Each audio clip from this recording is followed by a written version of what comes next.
Со тесно мнозинство од само еден глас и покрај загриженоста поради неговите блиски врски со Русија, Комитетот за надворешни односи на Сенатот на САД го поддржа изборот на Рекс Тилерсон за државен секретар на Американскиот Стейт Департмент. Ваквата одлука стана возможна откако републиканскиот сенатор Марко Рубио, кој претходно најавуваше дека ќе гласа против Тилерсон, го промени мислењето и најави дека ќе го поддржи и при одлучувањето во Сенатот.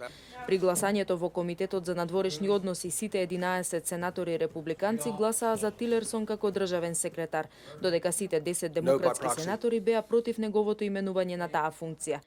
Претходно не само демократите, туку и повеќемина републикански сенатори се спротивставуваа на предлогот на председателот Доналд Трамп, овој 64 годишен бизнисмен кој целиот свој работен век го има поминато во нафтениот бизнис да раководи со Стейт Департментот.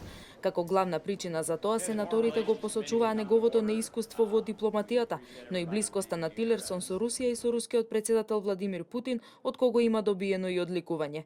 Рекс Тилерсон доскоро беше председател на најголемата нафтена компанија во светот ExxonMobil.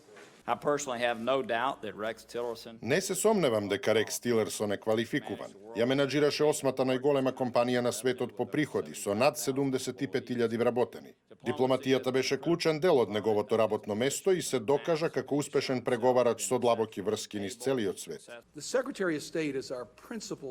Државниот секретар е првиот лидер на меката моќ на земјава. На неколку од прашањата што му ги поставивме за актуелните светски настани, побрза да каже дека би применил воена сила наместо да почне со дипломатија.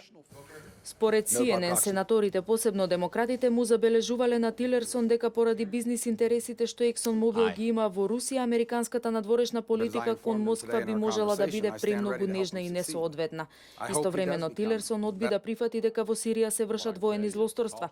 На прашање на републиканецот Марко Рубио дали Путин е воен злосторник, Тилерсон изјави дека не би го употребувал овој збор. Тој одговори двосмислено на голем дел од стотиците прашања од комисијата, што доведе до размена на остри реплики во некој случај. Конечното пленарно гласање на Сенатот, горниот дом на Американското собрание за државен секретар на САД, се очекува да се случи следната недела.